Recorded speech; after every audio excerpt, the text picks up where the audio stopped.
Bag ابھی تک ساحل کے ہاتھ میں تھا، میں نے اس سے وہ بیگ لے لیا۔ اس طرح اسے میرے ساتھ قدم سے قدم چلنے میں آسانی ہو گئی۔ ہم تقریباً دوڑنے والے انداز میں زینے سے اتر رہے تھے۔ ساحل نے پریشانی کے عالم میں کہا، وجدان، میربخش کہاں جا سکتا ہے؟ ابھی یہ سب کچھ سوچنے کا وقت نہیں ہے، میں نے سرسری انداز میں کہا۔ وہ بولی، میں ڈر رہی ہوں کہیں اسے کوئی حادثہ نہ پیش آ گیا ہو، اور یہ بھی ممکن ہے وہ کوئی گڑبڑ محسوس کرتے ہی کہیں از خود ادھر ادھر ہو گیا ہو۔ میں نے کہا، میربخش ایک سمجھدار اور معاملہ فہم شخص ہے، پھر اس کے پاس ایک بھرا ہوا ریوالور بھی ہے، وہ آسانی سے کسی کے قابو میں آنے والا نہیں۔ وہ قدرے مطمئن ہوتے ہوئے بولی، ہاں یہ تو تم ٹھیک کہہ رہے ہو۔ ہم فرسٹ فلور سے نکل کر ہوٹل کے ریسٹورینٹ میں پہنچے ہی دیکھے نیچے 2-3 افراد کے دوڑتے ہوئے قدموں کی آواز سنائی دی۔ وہ لوگ استقبالیہ کاؤنٹر سے ڈائننگ ہال کی جانب آ رہے تھے۔ دوسرے فلور پر میں نے چند لمحے قبل جو مارا ماری کی تھی وہ نظر انداز کرنے کے قابل نہیں تھی۔ یقیناً ہوٹل کے عملے کے کچھ لوگ صورتحال جاننے کے لیے اوپر کا رخ کر رہے تھے۔ میں ہر قسم کے حالات سے نمٹنے کے لیے ذہنی طور پر تیار تھا۔ اس وقت 3 یا 30 افراد بھی میرے سامنے آ جاتے تو میں انہیں پھڑکا کر رکھ دیتا، لیکن میں اس ہوٹل میں خواہ کی ہنگامہ آرائی نہیں چاہتا تھا، اس لیے میں نے مڈ بھیڑ سے بچنے کی حتی المکان کوشش کی اور اس چکر ریسٹورینٹ کے داخلی دروازے کی اوٹ میں ہو گیا۔ ساحل بھی میرے ساتھ ہی کھینچی چلی آئی، اس کی کلائی میرے ہاتھ میں تھی، نہ ہوتی تو وہ ایسا ہی کرتی۔ اس وقت ریسٹورینٹ کے ڈائننگ ہال کی بتیاں گل تھیں، بس ایک آدھ بلب کی روشنی تھی۔ ہم دونوں ایک نیم تاریک گوشے میں خود کو چھپانے میں کامیاب رہے۔ پھر تھوڑی ہی دیر کے بعد افراد ہال میں داخل ہوئے، میں نے جن کے دوڑتے ہوئے قدموں کی آوازیں سنی تھیں، میں نے سانس روک کر ہال کے زینے پر نگاہ جما دی۔ وہ تعداد میں 3 تھے اور ان کا تعلق ہوٹل کے سیکیورٹی فورسز سے تھا۔ میں نے ان کی مخصوص یونیفارم سے انہیں پہچان لیا، وہ تینوں پوری طرح مسلح تھے۔ انہوں نے وہاں رکنے کی ضرورت محسوس نہیں کی اور تیزی سے اوپر جانے والے زینے کی جانب بڑھ گئے۔ وہ یقینی طور پر اوپر کے حالات کا جائزہ لینے گئے تھے۔ میں نے زینے سے نظر ہٹا کر ساحل کو دیکھا۔ Thanks lord Buddha. ساحل کے سینے سے اطمینان بھری سانس خارج ہوئی۔ شکر ہے، یہ مصیبت تو ٹلی۔ میں نے اس کی کلائی پر اپنی گریپ قدرے سخت کرتے ہوئے کہا، یہ مصیبت عارضی طور پر ٹلی ہے، بلکہ یوں سمجھ لو کہ یہ مصیبت کا پہلا حصہ تھا۔ جب تک ہم اس ہوٹل سے نہیں نکل کر محفوظ مقام پر پہنچ جاتے، یہ مصیبت ہمارے سر پر رہے گی۔ جس طرح ہم ساتھ ساتھ چل رہے ہیں، وہ مانی خیز انداز میں بولی، میرے ہاتھ کی گرفت میں جکڑی اپنی کلائی کی طرف دیکھ کر بولی، وجدان، کہیں تم مجھے بھی کوئی مصیبت تو نہیں سمجھتے؟ کیا کسی مصیبت کو اتنے اہتمام سے پکڑ کر رکھتے ہیں؟ میں نے اس کی کلائی پر اپنے ہاتھ کا دباؤ بڑھاتے ہوئے کہا۔ وہ جھیم گئی۔ میں اس وقت براہ راست اس کی آنکھوں میں دیکھ رہا تھا۔ نظر چراتے ہوئے سرسراتی آواز میں بولی، وجدان، میں زبردستی اور اپنی مرضی سے تمہارے ساتھ انڈیا سے پاکستان چلی آئی ہوں۔ رانی روپمتی اور دیگر افراد نے مجھے ہندوستان میں قیام کا مشورہ دیا تھا۔ تم نے بھی مجھے اپنے ساتھ پاکستان آنے کی کوئی بات نہیں کی تھی۔ یہ صرف اور صرف میری ضد تھی کہ میں تمہارے ساتھ چلوں گی، چاہے تم کہیں بھی جاؤ۔ اس حوالے سے میں کبھی کبھی سوچتی ہوں کہیں تم مجھے کوئی مصیبت نہ سمجھتے ہو۔ میں نے بدستور اس کی آنکھوں میں دیکھتے ہوئے کہا، میں نے اپنی پوری زندگی میں اتنی بھرپور اور حسین مصیبت پہلے کبھی نہیں دیکھی۔ اس نے کچھ کہنے کے لیے منہ کھولنا چاہا تو میں نے اس کی کلائی کو جھٹکا دیتے ہوئے کہا، اچھا موقع ہے، اس موقع سے فائدہ اٹھاتے ہوئے ہمیں ہوٹل سے باہر نکل جانا چاہیے۔ اوپر جانے والے سیکیورٹی گارڈز کو جب ہمارے کارنامے کا علم ہوگا تو وہ شکاری کتوں کی طرح ہماری بو سونگھتے ہوئے ٹپکیں گے۔ ہم دبے قدموں ریسٹورینٹ کے ڈائننگ ہال سے نیچے اتر آئے۔ میں نے زینے کے اختتام پر پہنچ کر استقبالیہ کی جانب محتاط نظر دوڑائی۔ وہاں استقبالیہ کلرک کے سوا اور کوئی مجھے نظر نہ آیا۔ جب ہم ہوٹل میں آئے تھے تو میں نے ہوٹل کی انٹرنس پر ایک مسلح سیکیورٹی گارڈ کو دیکھا تھا جو اس وقت نظر نہیں آ رہا تھا۔ ممکن ہے وہ بلائی منزل کی طرف جانے والے گارڈ میں شامل ہو۔ بہرحال اس گارڈ کی عدم موجودگی ہمارے حق میں مفید ثابت ہونے والی تھی۔ میں نے ساحل کو اشارہ کیا اور ہوٹل کی لابی میں قدم رکھ دیا۔ استقبالیہ کلرک نے چونک کر ہمیں دیکھا اور ایک جھٹکے سے اٹھ کھڑا ہو گیا۔ پھر اس سے پہلے کہ وہ استقبالیہ چھوڑ کر ہماری طرف بڑھتا، ہم تقریباً دوڑتے ہوئے لابی ایریا عبور کر چکے تھے۔ میں نے عقب میں ریسپشنسٹ کی للکارتی ہوئی آواز سنی، لیکن ہم نے اپنے قدم نہیں روکے اور ہوٹل کی عمارت سے باہر آ گئے۔ سامنے ہی مجھے ایک ٹویوٹا ہائی لیکس کھڑی نظر آئی۔ وہ کریم کلر گاڑی سٹارٹ تھی اور ایک بابردی شخص اس کی چھت پر سے سفری بیگ اتار رہا تھا۔ قریب ہی ہوٹل کے 2 مہمان بھی کھڑے نظر آ رہے تھے، ان میں ایک عورت اور دوسرا مرد تھا۔ ان کی شکل و شباہت نے مجھے پلک جھپکنے میں بتا دیا کہ ان کا تعلق فار ایسٹ کے کسی ملک سے تھا۔ ٹویوٹا ہائلیکس پر اس ہوٹل کا نام اور مخصوص مونوگرام بھی لگا ہوا تھا۔ میں فوراً سمجھ گیا کہ وہ گاڑی مہمانوں کو ایئرپورٹ سے ہوٹل لانے اور ہوٹل سے ایئرپورٹ تک چھوڑنے کے لیے استعمال ہوتی تھی۔ ان دو مہمانوں کا ہوٹل کی گاڑی میں یہاں پہنچنا یہ ظاہر کرتا تھا کہ انہوں نے پہلے سے بکنگ رکھی تھی۔ ہوٹل کا ملازم میں انہیں ایئرپورٹ سے یہاں لایا گیا تھا۔ میں گاڑی پر نظر پڑتے ہی فیصلہ کر چکا تھا کہ ان ہنگامی حالات میں اسے استعمال کروں گا۔ اس سے پہلے کہ وہ باوردی شخص استقبالیہ کلرک کی چیخ پکار کا مطلب سمجھ پاتا، اسے ہم پر توجہ دینے کا موقع ملتا، میں نے اچانک اس پر حملہ کر کے اسے بکھلاہٹ میں مبتلا کر دیا۔ اس کے ساتھ میں نے ساحل کو گاڑی میں بیٹھنے کا اشارہ کیا۔ ہائی ایس میں سے اترنے والے مہمانوں نے عورت کے حلق سے تو باقاعدہ ایک ڈری سہمی اور طویل چیخ بھی برآمد ہوئی تھی۔ میں نے وردی پوش شخص پر صرف 3 سیکنڈ ضائع کیے اور اس کی گردن پر پائی جانے والی ایک مخصوص ٹکس کی مزاج پرسی کرتے ہوئے اسے اتنا غفیل کر دیا کہ وہ 2 گھنٹے سے پہلے ہوش میں آنے والا نہیں تھا۔ اس کارروائی کے بعد میں نے گاڑی کی ڈرائیونگ سیٹ سنبھال لی۔ استقبالیہ کلرک نے خاصی عقلمندی کا ثبوت دیا اور دور کھڑا چلاتا رہا۔ اس نے میری انتہائی نزدیک آنے کی چندہ کوشش نہیں کی۔ شاید اس نے میرے تیور دیکھ کر اندازہ لگا لیا تھا کہ میں اس وقت مرنے مارنے کے فل موڈ میں ہوں۔ اپنی جان سب کو پیاری ہوتی ہے اور کلرک، چاہے وہ کسی بھی شعبے کا ہو، اپنی زندگی کو زیادہ ہی عزیز ہوتی ہے، کیونکہ اس کی ایک مفلس زندگی پر دوسری زندگیوں کا بوجھ بھی لدا ہوتا ہے۔ میں نے ایک لمحہ ضائع کیے بغیر بیدار انجن والی ٹویوٹا ہائی ایس کو اس کے موجودہ رخ پر ڈال دیا۔ تھوڑی ہی دیر میں مجھے اندازہ ہو گیا کہ میں شاہراہ عراق پر نکل آیا ہوں۔ یہ وہی سڑک تھی جس کو میرے لہو سے سرخ کرنے کی دھمکیاں زاہد حسین نے مجھے دی تھیں۔ اس نے مجھے صرف 10 منٹ کا وقت دیا تھا، 5 منٹ سوچ بچار کے لیے اور 5 منٹ ہوٹل سے نکل کر اس کے بندوں تک پہنچنے کے لیے۔ اس وقت میں سے 1 سیکنڈ بھی باقی نہیں بچا تھا۔ میں نے 3:30 بجے فون کو بند کیا تھا اور اب 3:40 ہو رہے تھے۔ گزشتہ 10 منٹ بہت ہنگامہ خیز اور سنسنی آمیز گزرے تھے۔ ابھی تک میری سمجھ میں نہیں آیا تھا کہ جب میاں زاہد نے مجھے 10 منٹ کی مہلت دے دی تھی تو پھر یہ مدت گزرنے سے پہلے ہی اس کے آدمیوں نے ساحل کو گھیرنے کی کوشش کیوں کی تھی؟ یہ ممکن نہیں تھا کہ میاں زاہد اس معاملے سے لا تعلق ہو۔ میں ذہن میں ایسے ہی سینکڑوں سوال لیے ڈرائیو کر رہا تھا کہ ایک عمارت پر مجھے پاکستان کا جھنڈا لہراتا نظر آیا۔ اسی عمارت کا پیشانی پر مجھے الیکشن ہاؤس کے الفاظ لکھے بھی دکھائی دیے تو میرے رگ و پے میں ایک سنسنی سی دوڑ گئی۔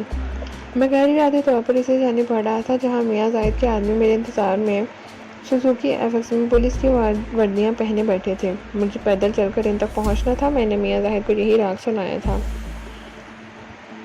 میں نے ہر نوعیت کی صورتحال سے 2 ہاتھ کرنے کا فیصلہ کر دیا۔ Toyota high x election house کے بعد ایف آئی اے کے تھانے کے پاس سے گزری۔ سامنے ہائی کورٹ کی عمارت تھی۔ میں نے شاہراہ عراق کے اختتام پر لیٹر باکس کے ساتھ ایک grey colour Suzuki F X کو کھڑے دیکھا۔ گاڑی کے اندر مجھے 2 پولیس والے بھی نظر آئے۔ ایک ڈرائیونگ سیٹ پر تھا جبکہ دوسرے نے پیسنجر سیٹ سنبھال رکھی تھی۔ سوزوکی ایف ایکس کچھ اس انداز میں کھڑی تھی کہ گاڑی کا عقبی حصہ شاہراہ عراق پر تھا۔ اس وقت میرے دل و دماغ میں چودھری نوازش علی اور اس کے کارندوں کے لیے غم و غصے اور نفرت کی شدید ترین لہر اٹھ رہی تھی۔ میں نے ٹویوٹا ہائی ایس سے ایک نپی تلی اچھوتی سی ٹکر سوزوکی ایف ایکس کی دم پر رسید کر دی۔ اس کارروائی میں اس بات کا خاص طور پر خیال رکھا تھا کہ وہ دونوں گاڑیوں کو کوئی ناقابل تلافی نقصان نہ پہنچ پائے۔ میں اپنے اس خیال کو عملی جامہ پہنانے میں کامیاب رہا۔ گاڑیوں کے معمولی ٹکراؤ نے ساحل کو چیخنے پر مجبور کر دیا۔ وہ جھنجھلائے ہوئے انداز میں بولی، کیا کر رہے ہو وجدان؟ ڈرائیونگ کر رہا ہوں، انہوں نے سنجیدگی سے کہا۔ آنکھیں تو کھلی رکھو۔ اس کے لہجے میں برہمی نہیں بلکہ سرزش تھی۔ تم نے پولیس کی گاڑی کو ہٹ کیا ہے، ہم پہلے ہی کم مصیبت میں مبتلا ہیں، اب یہ لوگ ہمارے پیچھے لگ جائیں گے۔ میں نے اپنی گاڑی کو بائیں جانب موڑ لیا۔ سوزوکی ایف ایکس بھی ٹکر کھانے سے پہلے اسی رخ پر کھڑی تھی۔ ہائی ایس کی تھپکی نے اسے لولا لنگڑا یو ٹرن لینے پر مجبور کر دیا، گویا وہ ہماری مخالف سمت میں رخ کیے کھڑی تھی۔ میں نے ساحل کی بات کے جواب میں کہا، میں نے آنکھیں کھول کر ہی پولیس والوں کو سلیوٹ مارا ہے۔ میں یہی چاہتا ہوں کہ وہ ہمارا تعاقب میں لگ جائیں۔ میری بات ختم ہونے تک ایف ایکس نے باقاعدہ یو ٹرن لے لیا۔ اب اس کا رخ ہماری جانب تھا۔ ان کے عزائم سے لگتا تھا کہ وہ میری خواہش ضرور پوری کریں گے۔ اس سے مجھے یہ سمجھنے میں دیر نہ لگی کہ وہ لوگ مجھے وزدان کی حیثیت سے پہچان گئے تھے، ورنہ وہ کبھی بھی اپنی جگہ چھوڑ کر ہمارے تعاقب میں نہ آتے۔ میاں زاہد نے انہیں ایک خاص مقصد کے لیے وہاں متعین کیا تھا۔ ساحل میری باتوں سے خاصی الجھ گئی تھی۔ اس نے کہا، وجدان تم بھی عجیب بات کر رہے ہو. میری سمجھ میں نہیں آ رہا کہ مصیبت کی ان گھڑیوں میں تم پولیس کو اپنے پیچھے کیوں لگانا چاہتے ہو. وہ پولیس والے نہیں ہیں. میں نے ساحل کی پریشانی دور کرنے کے لیے انکشاف انگیز لہجے میں کہا. پولیس کی وردیاں انہوں نے بھرم بازی کے لیے پہن رکھی ہیں. وہ حیرت سے میری جانب دیکھتے ہوئے بولی, یہ تم کیا کہہ رہے ہو. پھر اس نے تاکوں میں آنے والی ایپیکس کی طرف نگاہ دوڑائی اور کہا, وجدان, وہ باقاعدہ پولیس یونیفارم میں ہے. تم کس بنا پر کہہ رہے ہو کہ وہ پولیس والے نہیں ہیں. میں نے کہا, پولیس کی وردی پہننے سے کوئی پولیس والا نہیں ہو جاتا. میں نے بتایا ہے نا, یہ بھرم بازی ہے. پھر وہ کون لوگ ہیں, اس نے پوچھا.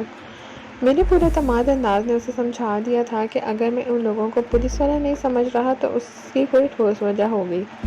میں کوئی بھی بات خواہ اور بے مقصد نہیں کرتا تھا. میں نے ڈرائیونگ پر توجہ مرکوز رکھتے ہوئے بتایا, وہ دونوں افراد میاں زاہد حسین کے اہلکار ہیں. انہوں نے پولیس اہلکاروں کا بھیس بھر رکھا ہے. تم نے انہیں کیسے شناخت کیا. ساحل کے سوالوں میں شک نہیں بلکہ تجسس تھا. میں نے ہوٹل کے کمرے میں جب ساحل کو میر بخش کی جانب روانہ کیا تھا تو اس کے بعد ہی میاں زاہد سے سوزوکی ایفیکس اور پولیس والوں کے پیروپ میں اس کے بندوں کے حوالے سے بات ہوئی تھی. ساحل اس گفتگو سے آگاہ نہیں تھی اور یہ ایسا موقع نہیں تھا کہ میں اسے تفصیل سنانے بیٹھ جاتا. اس لیے میں نے مختصر الفاظ میں کہا, تمہارے سوال کا جواب میں بعد میں دوں گا, پہلے ذرا ان حرام زادوں سے نمٹ لوں. ساحل نے خاموشی اختیار کر لی اور گردن موڑ کر اگلی جانب دیکھنے لگی. ایفیکس والے اب باقاعدہ ہمارے تعاقب میں لگ گئے تھے. وہ دونوں گاڑیوں کے درمیانی فاصلے کو بتدریج کم ہو رہے تھے. پھر یہ فاصلہ نہ ہونے کے برابر رہ گیا. میں نے سڑک کے اختتام پر پہنچ کر ہائی ایس کو دائیں جانب موڑ لیا. ایفیکس نے ہائی ایس کی تقلید کی. ڈرائیونگ سیٹ پر بیٹھا ہوا نقلی پولیس والا کانسٹیبل کے بحروپ میں تھا, جبکہ پیسنجر سیٹ پر براجمان زاہد کے آدمی نے اے ایس آئی کا سوانگ بھر رکھا تھا. میں کسی ویران مقام کی تلاش میں تھا جہاں سوزوکی ایفیکس والوں سے شاندار ملاقات کی جا سکتی. میاں زاہد حسین کو یہ بتانا بہت ضروری تھا کہ اس کا پالا کس شخص سے پڑا تھا. محبت, جنگ اور دشمنی میں سب کچھ جائز سمجھا جاتا ہے. میرے اور چودھری نواز شریف کے درمیان دشمنی خاصی میچیور ہو گئی تھی. اس نے مجھے شکار کرنے کے لیے اپنے ایک سے ایک مہر آگے بڑھائے تھے جنہیں میں پیٹتا آیا تھا. زندگی اور موت کی اس شطرنج میں دونوں جانب اب بہت کم مہرے بچے تھے. گویا کھیل فائنل راؤنڈ میں چل رہا تھا. ایفیکس والوں نے میری مشکل آسان کر دی, یا یوں کہنے کہ انہوں نے میری خواہش پوری کر دی. سرور شہید روڈ جیسے ہی آرٹس کونسل والے چوراہے پر ختم ہوا, ایفیکس نے ہائی ایس کو اوورٹیک کر لیا. اب دونوں گاڑیاں ایم آر کیانی روڈ پر آگے پیچھے دوڑ رہی تھیں. پگوڑا طرز تعمیر کی عکاسی عمارت شاہین کمپلیکس سے تھوڑا پہلے ایفیکس والوں نے ہمیں روکنے کی کوشش کی. اس کوشش میں نے ان کا بھرپور ساتھ دیا کیونکہ میرے مطلب کا مقام تھا. رات کے لگ بھگ 4 بجے اس مقام پر گہرے سناٹے کا راج تھا. اسٹریٹ لائٹس کی روشنی بھی ناکافی تھی, لیکن لہٰذا میرے کام کے لیے راہ ہموار تھی. بریکس کی تیز سے چراہٹ کے ساتھ دونوں گاڑیاں آگے پیچھے ایک ساتھ رکیں. ایفیکس کی پیسنجر سیٹ پر بیٹھا ہوا شخص ایک جھٹکے سے دروازہ کھول کر باہر آ گیا.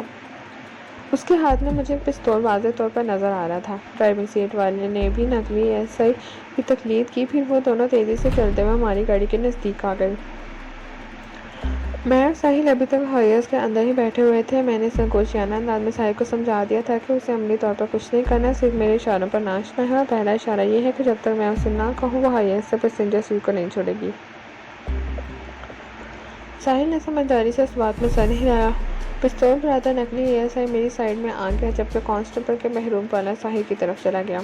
میں نے گاڑی رکتے ہی ساحل کی جانب والا دروازہ اندر سے لاک کر دیا تھا. دروازے کا شیشہ پہلے ہی چڑھا ہوا تھا, البتہ میری سائیڈ والے دروازے کا شیشہ گرا ہوا تھا. اے ایس آئی نظر آنے والا پستہ قامت موٹا شخص مجھ پر پستول تانے ہوئے گرایا. ڈائری کہاں ہے؟ کون سی ڈائری؟ میں نے جواباً سوال کر دیا. وہ خوخار لہجے میں بولا, ہمارے پاس فضول بحث کے لیے وقت نہیں ہے. تم اچھی طرح جانتے ہو میں کس ڈائری کی بات کر رہا ہوں. وہ ڈائری میرے حوالے کر دو ورنہ. اس نے دانستہ جملہ ادھورا چھوڑ دیا. میں سمجھ گیا کہ میاں زاہد کی جانب سے اسے یہ اختیار حاصل نہیں کہ وہ ہماری جان لے, ورنہ وہ اس موقع پر اس وقت ضائع نہ کرتا اور پہلی فرصت میں ہمیں شوٹ کر ڈالتا. میں نے اس سے پوچھا کہ میں تمہیں وہ ڈائری نہ دوں تو تم کیا کرو گے؟ میں تمہاری ماں. وہ اپنا جملہ مکمل نہ کر سکا. اس نے میرے سوال کے جواب میں میری ماں کو کوئی غلیظ گالی دینے کا ارادہ کیا تھا. میں اپنی ماں کے خلاف اس کی ناپاک زبان سے کوئی ایسی ویسی بات کیسے سن سکتا تھا؟ وہ ماں جس کا دودھ لہو بن کر میری رگوں میں دوڑ رہا تھا اور جس کو میں نے اپنی ننھی بصارت کے ذریعے خاک و خون میں لوٹنے دیا تھا۔ میں پہلے ہی کسی ہنگامی کارروائی کے لیے تیار بیٹھا تھا۔ ایک جھٹکے سے میں نے ہائی ایس کا دروازہ کھولا اور اس کو گاڑی سے باہر آ گیا۔ نقلی اے ایس آئی کے لیے یہ ایک غیر متوقع حرکت تھی۔ ہائی ایس کا وزنی دروازہ ایک دھماکے سے اس کے منہ پر پڑا۔ وہ ایک دردناک چیخ مارتے ہوئے دور جا گرا۔ ہائی ایس کا دروازہ اس کے منہ پر ایسے پڑا تھا جیسے کسی بد نصیب پر کوئی آفتاب ٹوٹ پڑتی ہے۔ الفاظ اس کے منہ میں ٹوٹ پھوٹ کر رہے تھے اور وہ زمین پر ایک جانب پڑا کراہنے لگا۔ اس دوران میں اس کا ساتھی مدد کے لیے اس کے قریب پہنچ گیا۔ میں نے دیکھا کہ وہ موٹے نقلی اے ایس آئی کو زمین سے اٹھانے کی بجائے آس پاس کچھ تلاش کر رہا تھا۔ ایک لمحے میں میرا ذہن اس کی تلاشی کے تہہ میں پہنچ گیا۔ وہ اپنے ساتھی کے پستول کو ڈھونڈ رہا تھا جو دروازے سے تصادم کے باعث موٹے کے ہاتھ سے نکل کر کہیں ادھر ادھر گر گیا۔ میاں زاہد حسین کے ان دو گرگوں سے اٹکیلیاں کرنے کا وقت تھا اور نہ ہی موقع، اس لیے میں ان کے سر پر پہنچا۔ اس دوران میں فربہ شخص کمر پر ہاتھ رکھ کر زمین سے اٹھ چکا تھا۔ اس نے مجھے اپنے انتہائی قریب پایا تو گھونسا تانتے ہوئے مجھ پر حملہ آور ہوا۔ وہ اگرچہ اچھا خاصا موٹا تھا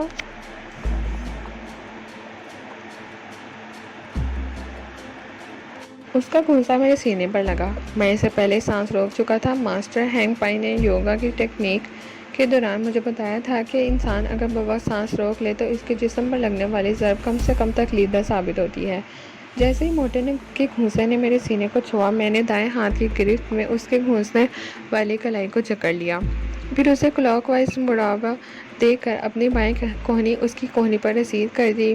میری ایلبو کا یہ وار خاصا کاری ثابت ہوا کیونکہ اس کا بازو مڑنے کے بعد خاصا تن چکا تھا۔ اس ضرب کے دوپہر مد مقابل کی کوہنی نے کڑاکے کی آواز پیدا کی۔ اس کے ساتھ ہی موٹے نقلی اے ایس آئی کے حلق سے بلبلاہٹ خارج ہوئی۔ اس کا دایاں بازو کوہنی کے مقام پر سے بیکار ہو چکا تھا۔ میں نے اسی پر بس نہیں کی بلکہ موٹے کے جھکے ہوئے چہرے پر ایک زوردار ٹھڈا بھی رسید کر دیا۔ اس کے ساتھ ہی میں نے اس کی کلائی اپنے ہاتھ کی گرفت سے آزاد کر دی۔ وہ لڑکھڑاتے ہوئے قدموں سے دور جا گرا۔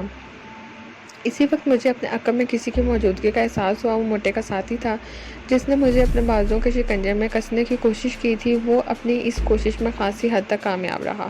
اس کی گرفت میں مجھے ایک نیا تجربہ ہوا۔ وہ جتنا دھان پان اور کمزور دکھائی دیتا تھا ایسا تھا نہیں۔ اس کے سوکھے سڑے بازوؤں میں بجلی بھری تھی اور وہ دائیں بائیں جھٹکے دیتے ہوئے مجھے زمین پر گرانے کی کوشش کر رہا تھا۔ جب طاقت اور تکنیک آمنے سامنے ہوں تو جیت ہمیشہ تکنیک کی ہوتی ہے۔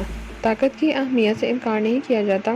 جسمانی طاقت ہمیشہ دماغی طاقت، تکنیک اور ذہانت کی غلام رہی ہے۔ اگر طاقت ہی سب کچھ ہوتی تو دنیا کے ہر ملک پر پہلوانوں کی حکومت نظر آتی۔ مد مقابل نے دائیں بائیں جھٹکے کے بعد مجھے اوپر اٹھانے کی کوشش کی۔ شاید وہ مجھے دھڑام سے زمین پر پٹکنے کا ارادہ رکھتا تھا۔ مجھے ہوا میں بلند کرنے کے لیے اسے تھوڑا نیچے جھکنا پڑا۔ اسی وقت میرا داؤ چل گیا۔ میرے دونوں بازو کوہنیوں کے اوپر سے اس کی باہوں میں قید تھے، تاہم میرے ہاتھ آزاد تھے۔ وہ جیسے ہی نیچے جھکا، میں نے دونوں ہاتھ زمین پر ٹیک کر بجلی کسی سرعت سے فرنٹ رول کیا۔ میری رولنگ اسے بہت مہنگی پڑی۔ وہ میرے اوپر سے لڑکتے ہوئے دور جا گرا۔ پھر میں نے اسے اٹھنے کی مہلت نہ دی۔ وہ جیسے ہی سنبھلا، میں نے اس کے تھوڑے پر فرنٹ جرک کک رسید کر دی۔ وہ تکلیف کی شدت سے کرا اٹھا، تاہم دونوں ہاتھوں سے اپنا چہرہ تھامے ہوئے اٹھ کھڑا ہوا۔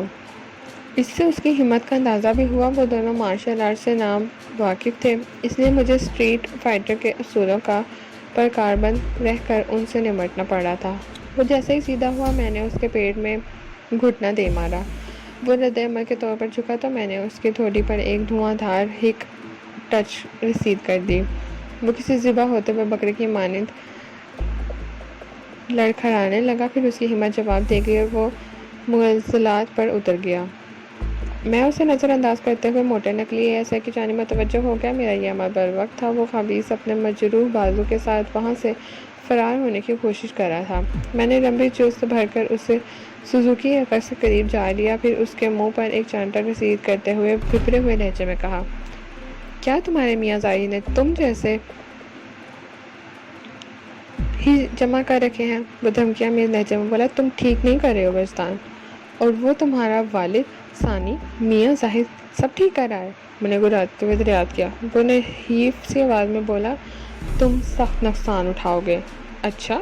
میں نے اسے گریبان سے پکڑ کر جھٹکا دیا۔ اگر میں نقصان اٹھاؤں گا تو پھر تم یہاں سے بخیریت کیوں جاؤ گے؟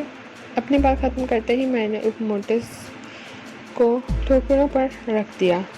میرے ہاتھ پاؤں کسی تیز رفتار مشین کے مانند مصروف کار ہو گئے۔ وہ قدم قدم پیچھے ہٹتے ہوئے بری طرح پٹ رہا تھا۔ میرے طوفانی مکوں نے اس کی ناک اور منہ سے خون چھڑا دیا۔ اس کا چہرہ بھیانک منظر پیش کرنے لگا۔ میں پیٹنے اور پٹتے ہوئے شخص کے قریب پہنچ گئے۔ تھوڑی دیر پہلے میں نے جس کی چیخاسی دلگت بنائی تھی، پھر یہ دیکھ کر میں چونک اٹھا کہ اس دبلے پتلے شخص کے ہاتھ میں ایک پستول موجود تھا۔ یہ وہی پستول تھا جو نقلی ASI کے ہاتھ سے چھوٹ کر کہیں ادھر ادھر ہو گیا تھا۔ موٹے کے ساتھی نے اسے پہلے بھی تلاش کرنے کی کوشش کی تھی۔ ایک مرتبہ ناکامیاب رہنے کے بعد اس نے اپنا مقصد حاصل کر لیا۔ وہ پستول کا رخ میری جانب کرتے ہوئے شکستہ لہجے میں بولا، اگر تم نے ایک قدم بھی آگے بڑھایا تو میں تمہیں شوٹ کر دوں گا۔ اس کی دھمکی میں دم تھا اور نہ ہی آواز میں کوئی خم تھا۔ وہ ہارے ہوئے جواری کی آواز میں بول رہا تھا۔ پستول والے ہاتھ میں لرزش دیکھ چکا تھا، اس لیے میں نے ہتھیار کو اپنی نگاہ میں رکھتے ہوئے مزیکا کے انداز میں کہا، تم مجھے شوٹ کرو گے اس کپکپاتے ہاتھ کے ساتھ؟ اس نے پستول اپنی گرفت مضبوط کرنے کی کوشش کی تو لرزتے ہوئے میں اضافہ ہو گیا۔ وہ بکھری آواز میں بولا، تم میاں جی کو نہیں جانتے، وہ تمہاری کھال نچوڑ لیں گے۔ میں نے کہا، تمہارے میاں جی نے اپنے تعارف کے لیے 2 زنخوں کو پولیس والوں کے بھیس میں میرے پاس بھیجا ہے۔ اس سے میں چودھری نمازی علی کے طلبے چاٹنے والے میاں زاہد حسین کو بہت دور تک جان گیا ہوں۔ وہ میری کھال کیا نچوائے گا؟ تم دونوں کسی نائی کے پاس جا کر اپنی مونچھیں نچوا ڈالو۔ راستے میں کوئی بنجارن مل جائے تو 2 درجن چوڑیاں بھی چڑھوا لو تاکہ میرے دیے ہوئے ٹائٹل پر پورے اتر سکو۔ وہ میری باتیں سن کر تلملا اٹھا۔ میں نے محسوس کیا کہ وہ پستول کا استعمال کرنے کا فیصلہ کر چکا ہے۔ اس وقت موٹا نقلی ASI ہم دونوں کے درمیان تھا۔ پستول بردر کے عزائم بھانپتے ہوئے میں نے موٹے کی چربیلی توند پر ایک مکان کی جڑ کے ساتھ فرنٹ کک جڑ دی۔ یہ ٹھوکر کسی ڈائی مشین کے وزنی ہتھوڑے سے کم نہیں تھی۔ میری اس غیر متوقع حرکت سے پستول والے نے بے اختیار گولی چلا دی۔ فضا میں فائر کی آواز بلند ہوئی اور موٹا نقلی ASI مردہ چھپکلی کے مانند پٹ سے زمین پر گرا۔ گولی اس کی کھوپڑی کے آر پار ہو گئی تھی۔ میں نے پستول بردر کو دوسرا فائر کرنے کا موقع نہ دیا کیونکہ اگلی گولی کا نشانہ میں ہی ہوتا۔ میں نے پستول والا ہاتھ سیدھا ہونے سے پہلے ہی ایک طویل سٹیپ لے کر سائیڈ کک مد مقابل کے سینے پر رسید کر دی۔ ہمارے درمیان اس وقت لگ بھگ 5 فٹ کا فاصلہ تھا۔ اگر کسی مارشل آرٹ کو سائیڈ کک پر عبور حاصل ہو تو وہ طویل سٹیپ لے کر 8 سے 10 فٹ تک بھرپور کک کا استعمال کر سکتا ہے۔ میری کک کھا کر وہ نقلی کانسٹیبل لڑکھڑاتے ہوئے قدموں سے پیچھے گیا، پھر فٹ پاتھ سے اس کا پاؤں رپٹا اور وہ فٹ پاتھ پر سے چاروں شانے چت ہو گیا۔ میں لپک کر اس کے قریب پہنچا، پھر کسی ریسلر کی طرح فضا میں اچھل کر میں پشت کے بل اس کے پیٹ پر گرا۔ اس کے حلق سے اوں کی نحیف سی آواز خارج ہوئی اور وہ ہاتھ پاؤں پھینکنے لگا۔ یہ غنیمت تھا کہ وہ ابھی زندہ تھا، ورنہ اس قسم کے اٹیک سے اوپر کی سانس اوپر اور نیچے کی نیچے رہ جاتی ہے۔ میں زندگی کے حقیقی رنگ کی بات کر رہا ہوں۔ ٹی وی پر دکھائی جانے والی ریسلنگ کا اس سے کوئی واسطہ نہیں، وہاں تو اکثر نمائشی مار پیٹ کی جاتی ہے۔ ریسلنگ کے مقابلے باقاعدہ فلم انڈسٹری کی حیثیت اختیار کرتے جا رہے ہیں۔ میں نے اپنے نیچے دبے ہوئے شخص کا پستول والا ہاتھ اپنے قابو میں کیا اور اس کی کلائی کو زبردست جھٹکا دیا۔ پستول ہاتھ کی گرفت سے نکل کر فٹ پاتھ پر جا گرا۔